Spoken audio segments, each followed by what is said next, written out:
So we're going to be going over to the quarterfinals. Aeris versus Kalelfox. The Powerpuff Girls coming back once again. The return If you don't ignore of me. the Iron Giant. Now it's going to be very, very interesting. Iron Giant obviously having a massive, massive hitbox. It's going to be very easy for Aeris to land those combinations, but also an incredibly heavy hero.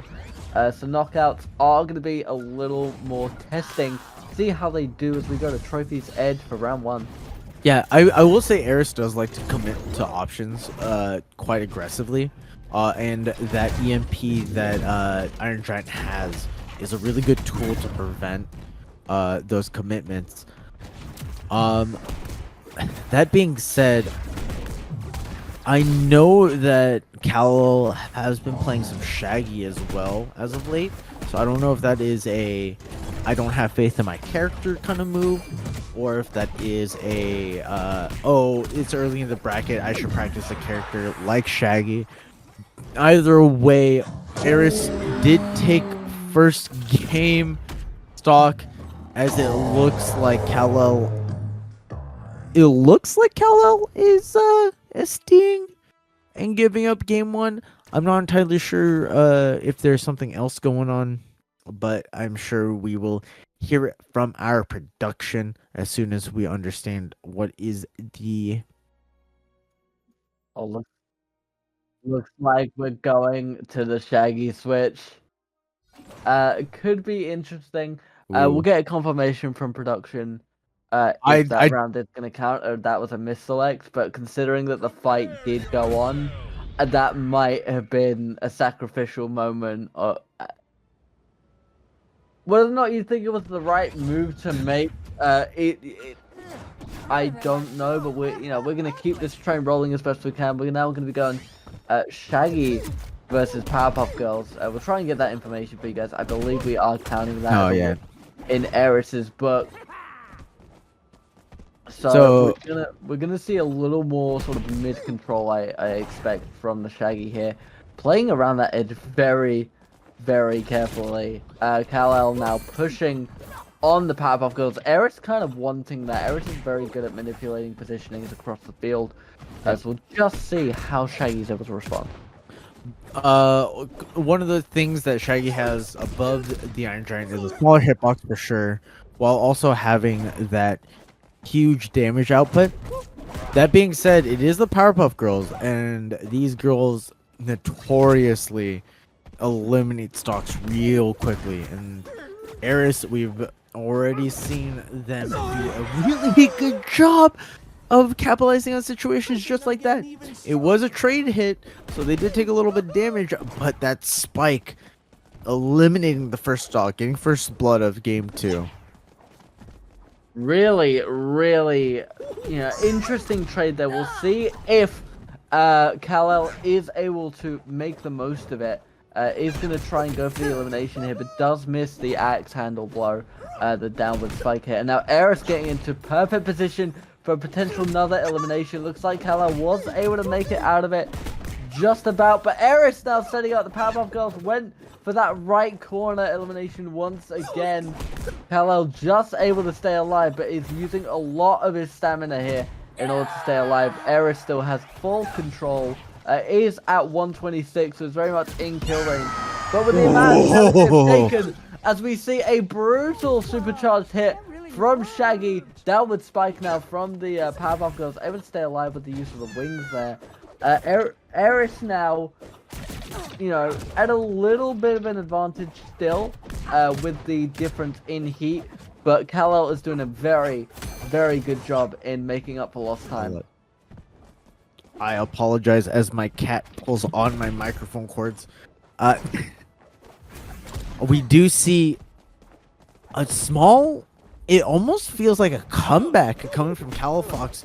The character switch really revitalizing Kal as he takes the second stock in a row. And all of a sudden having a lead in the game. 75 points of damage though. Able to stave up. Oh, that did 22 points of heat. I wasn't expecting that at all. That's so much damage for just hitting the B button one more time. Gonna hold on to the edge of the screen here using that supercharge, a very common Shaggy move we see, being able to just stop your momentum almost entirely, but is in a very, very risky position at 109. It looks like Aeris is gonna try and even up the stocks, which they do. At 75, they are at risk of being eliminated, but we've seen Aeris pull off these sort of 20-30 heat eliminations. We'll just see if they have it in them. The evasiveness of Kalel Shaggy is nothing to stop at, though. The double uppercut is going to follow through. They're going to take the second round. That is crazy. They swing right back. They go back in. Aeris was like, oh, no, that was a fluke. We're going back in. We're going to go back in swinging. Your Shaggy... Well, it seems like you're trying a little bit harder, but I know that I can beat your Shaggy. I think your Shaggy is a fluke. We're gonna run it back. We're sticking with the boys, the Rowdy Rough boys. Here. Quite an interesting switch up. Kalelfox switching to the Shaggy. I mean, I know Kalel as a giant player, but the Shaggy's looking pretty good. As we see opening up with that Nair getting a quick 13, but getting shoved off stage, honestly opting to not interact immediately as soon as there's an interaction, Powerpuff Girls immediately take a stock at nothing.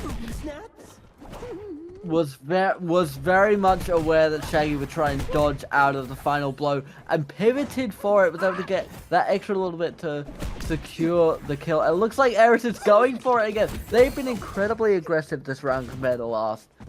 Looks like they're not messing around now that Kalel has gotten a round back, perhaps confidence, not allowing it to simmer too much as they continue to push Kalel to the limits. Went for another elimination. Kalel at 100, now 121 at a very, very risky position, whilst Aeris is only at 13 heat. Kalel using up all of his stamina, pushing himself to the limit. We saw the exhaust there, and Aeris able to make full advantage of it, and now pushes for another stock elimination. And Aeris can afford to take these risks now, having not lost a single life, is in full control over the match, and it's not necessarily over for Kalel, but it's very much looking like it's Aeris' game. I will say that Aeris took offense. Game 2 was they weren't realizing how much Kalel was trying in game 2, and they clearly took offense. They're like, oh wait, I guess we're all trying now. We gotta sweat a little bit. They might not sweat a lot like some of our previous competitors on screen, but Aeris is putting in the work now. Not quite connecting with all of their combos there up until, I say that, but able to space everything, punishing every move that